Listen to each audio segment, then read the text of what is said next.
जय गुरु जी, शुक्राना गुरु जी। गुरु महाराज जी के चरणों में कोटि कोटि नमन। संगत जी, जैसे हम सब जानते हैं, गुरु महाराज जी के अनमोल वचनों में से एक सबसे उत्तम वचन था, शिव पुराण का पाठ रोज पढ़या कर, 3 बार पढ़ेंगी ता समझ आएगा। संगत जी, गुरु महाराज जी ने सोनिया मल्होत्रा आंटी को ये वचन कहे थे कि शिव पुराण का पाठ हमें रोज़ पढ़ना चाहिए। गुरु जी कहते थे, 1 बार पढ़ोगे तो आप लोगों को समझ नहीं आएगा, 3 बार पढ़ने के बाद समझ आना शुरू हो जाएगा और 7 बार पढ़ने के बाद आप लोगों को मोक्ष की प्राप्ति होगी। संगत जी, गुरु महाराज जी जानते थे कि शिव पुराण का पाठ महापाठ है। शिव पुराण हिंदू धर्म के सबसे पवित्र और महत्वपूर्ण 18 पुराणों में से एक है। यह सिर्फ एक धार्मिक ग्रंथ नहीं है, बल्कि जीवन को सही तरीके से जीने, मानसिक शांति प्राप्त करने या मोक्ष की ओर बढ़ाने का सबसे संपूर्ण मार्गदर्शन है। संगत जी, आज की भाग दौड़ वाली ज़िंदगी में हर इंसान परेशान है, कोई डिप्रेशन में है, कोई नेगेटिविटी के विचारों में डूबा हुआ है। लेकिन शिव पुराण में इतनी ताकत है कि वो पाठ हम सब की ज़िंदगी को बदल सकता है। शिव पुराण में भगवान शिव के शांत और वैरागी स्वरूप का वर्णन है। इसे पढ़ने से मन को बहुत सुकून मिलता है। नेगेटिव एनर्जी और बैड एंटिटीज़ जो होती हैं वो हम लोगों से दूर हो जाती हैं। शिव पुराण के अनुसार यदि कोई व्यक्ति सच्चे मन से इस पुराण का पाठ पढ़ता है या सुनता है तो उसके जाने अनजाने में किए हुए सारे पाप भी नष्ट हो जाते हैं। यह आत्मा को शुद्ध करता है और इंसान के भीतर दया और प्रेम की भावना जगाता है। शिव पुराण में सृष्टि की उत्पत्ति, ब्रह्मांड के निर्माण और समय के चक्र को भी बहुत ही विस्तार से समझाया गया है। यह हमें सिखाता है कि आत्मा अमर है और मृत्यु सिर्फ एक पड़ाव है। इस ज्ञान को समझने के बाद इंसान के अंदर मृत्यु का डर भी खत्म हो जाता है। भगवान शिव और माता पार्वती का विवाह, उनका पारिवारिक जीवन संसार के लिए आदर्श माना गया है। शिव पुराण में पति पत्नी के रिश्ते की पवित्रता, बच्चों के प्रति माता पिता के कर्तव्य और एक आदर्श परिवार चलाने के लिए बहुत ही सुंदर व्यवहारिक नियम सिखाए गए हैं, जो कि गुरु महाराज जी हमेशा अपनी संगत को कहते थे कि पति ਨੂੰ ਪਤਨੀ ਦੀ ਤੇ ਪਤਨੀ ਨੂੰ ਪਤੀ ਦੀ ਸੇਵਾ ਕਰਨੀ ਚਾਹੀਦੀ ਹੈ ਤੇ ਦੋਨਾਂ ਨੂੰ ਮਿਲ ਕੇ ਆਪਣੇ ਬੱਚਿਆਂ ਦੇ ਫਿਊਚਰ ਨੂੰ ਸਿਕਿਉਰ करना चाहिए है। शिव पुराण में भगवान शिव के संहारक और रक्षक रूप की महिमा है। गुरुजी जानते थे कि जिस घर में नियमित रूप से शिव पुराण का पाठ होता है या यह पवित्र ग्रंथ की स्थापना ही हो जाती है, वहाँ कोई भी नेगेटिव एनर्जी पैर भी नहीं रख सकती। इस शिव पुराण घर के चारों ओर एक सेफ्टी शील्ड बना देता है। शुरुआत में बहुत सी संगत गुरु महाराज जी को केवल एक साधारण सिद्ध पुरुष और चमत्कारी संत ही मानती थी।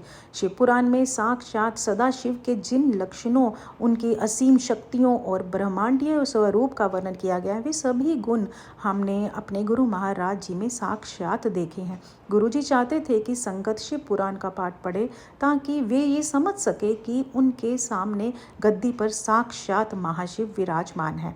शिव पुराण में कई ऐसी कथाएं हैं जहां भक्तों ने भगवान से संसारिक वस्तुएं मांगी और अंत में वे कष्ट का कारण बनी। गुरु जी का भी यही महासंदेश था अपनी संगत से कि आप लोग मुझसे मांगो नहीं, मुझे मानो। आप लोग छोटी छोटी चीज़ों में पड़े रहते हो, आप सिर्फ ऊपर की चीज़ें, धन दौलत पैसा या मटेरियलिस्टिक चीज़ें देखते हो। मुझे आप लोगों के सारे अगले पिछले कर्मों को साफ करना है। संगत जी, गुरु महाराज जी कहते थे, शिव पुराण पढ़ने से संगत के अंदर वैराग्य, धैर्य और शुक्राने की भावना पैदा होती है, जिससे उसका मानसिक तनाव और संसारिक इच्छाओं की दौड़ हमेशा के लिए शांत हो जाती है। एक बार एक संगत ने जिद की कि गुरु महाराज जी, आप अपना कोई मंत्र दीजिए। तो गुरु जी ने कहा, मेरा कोई भी मंत्र नहीं है। फिर उन्होंने जिद की, नहीं गुरु जी, आप हमें एक मंत्र दीजिए ताकि हम आपको उस मंत्र के ज़रिए याद कर सकते और अपने पाप कर्मों को मिटा सकें। तो गुरु महाराज जी ने उन्हें मंत्र दिया, ओम नमः शिवाय, शिवजी सदा सहाय। फिर संगत ने आगे अगली लाइन खुद से जोड़ ली कि ओम नमः शिवाय, शिवजी सदा सहाय, ओम नमः शिवाय, गुरुजी सदा सहाय। शिव पुराण में इस पंचाक्षरी मंत्र की महिमा और इसे सिद्ध करने की विधि भी विस्तार से बताई है। गुरुजी चाहते थे कि संगत जब शिव पुराण के माध्यम से इस मंत्र की दिव्य शक्ति को समझेगी तो उनका मंत्र जाप और भी अधिक शक्तिशाली और फलदायक हो जाएगा। गुरुजी हमेशा कहते थे कि इंसान अपने साथ पिछले कई जन्मों के पाप कर्मों और कष्टों का लेख लेकर आया है। जिसके कारण उसे कितनी भयानक बीमारियां और कई बार बिजनेस के घाटों से भी गुजरना पड़ता है। संगत जी, गुरु महाराज जी वचन देते थे कि शिव पुराण पढ़ने या सुनने से तुम्हारे पिछले जन्मों के भयानक कर्म भी कट जाते हैं और कष्ट बहुत छोटे होकर निकल जाते हैं। शिव पुराण में कई ऐसी साखियाँ और कथाएं हैं जहाँ भक्तों ने भगवान से नश्वर और संसारिक चीज़ें मांगी और बाद में उनके वही चीज़ें दुखों का कारण बनी। इसीलिए गुरु महाराज जी का सबसे बड़ा महावचन था, मांगा मत करो, मानना सीखो। गुरु जी ने कहा कि शिव पुराण पढ़ो ताकि तुम्हें समझ आए कि भगवान के आगे अपनी इच्छाएं थोपने की बजाय खुद को उनके चरणों में फुली सरेंडर कैसे किया जाता है।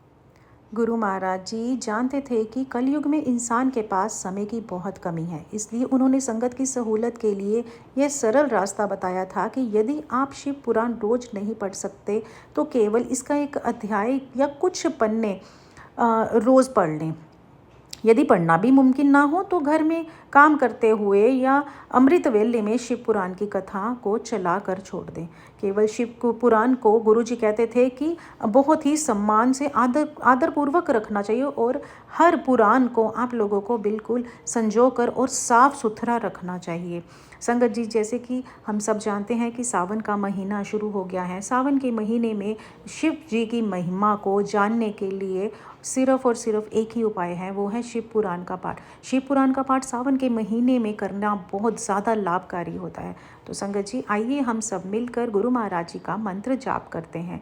ओम नमः शिवाय, शिवजी सदा सहाय। ओम नमः शिवाय, गुरुजी सदा सहाय। गुरु महाराज, अगर कोई भूल चूक हो जाए तो मुझे माफ़ करना। संगत जी, आप भी मेरी भूल चूक को माफ़ करना। जय गुरु जी, शुक्राना गुरु जी, कोटि कोटि नमन गुरु महाराज जी के चरणों में।